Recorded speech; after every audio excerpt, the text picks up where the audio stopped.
việc mình mới đặng họp mà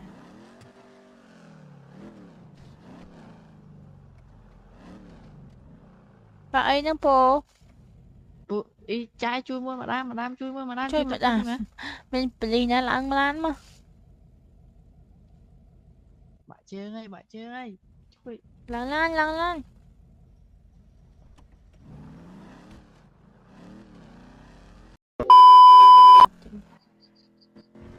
Ý sao là sai hợp lý đấy.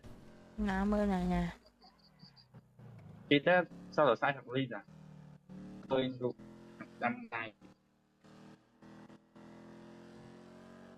ê bốc ơi ôi bố linh hồn trắng nè chập hẹn toán Nổ bật ừ. cò. Ôi chồng tao nhom po không bắt bôi lắm ơi nhom lệch đến ngay cho nhom bẹp môi chồng mà bề rồi tới tiệt à quái linh hồn trăm plei trắng nè chập hẹn toán đấy nhom ê hỏi Hỏi tới nhom bốc chia nhà chia. bắt thế nào vậy lệch đi chui môi chui nhom bẹp môi lan màu lan mà Nè ai phải lan ăn. ơi lệch nhom môi màu nhom sập bay vài đua Nè món gì kênh. vài đua món gì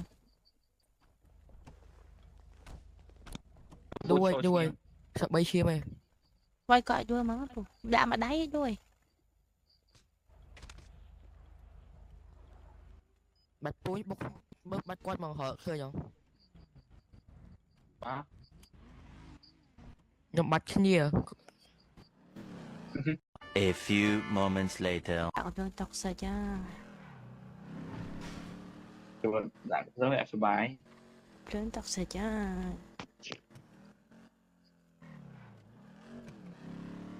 wow Vậy thì Một đó. à ơi nạ sống đi bố ngoài plei nâng plei nâng miên trường co bê bố chui môi plei nâng miên trường co bê bay đơn đấy nè ôm tàu nhau dòm tàu nhau không anh ta plei miên trường co à ôm tàu nhau mà không nhau con thơ rải lỡ đấy tao say hơi say với chị mi tâm không xong lọc phi của mà tục chạm mà tàu mình lọc phết thế anh ta plei đi miên trường co bê ca đấy bố tao hỏi sội môn chân mà ná chi mà plei tăng môn nâng mình nhưng chi mà tại anh của miên môi đẹp bụng bạ trường trong này bù nhưng mấy bạ trường này bù nít lọc như mà nhau mình mua bằng mưa lan nó cùng bà họ bà co lại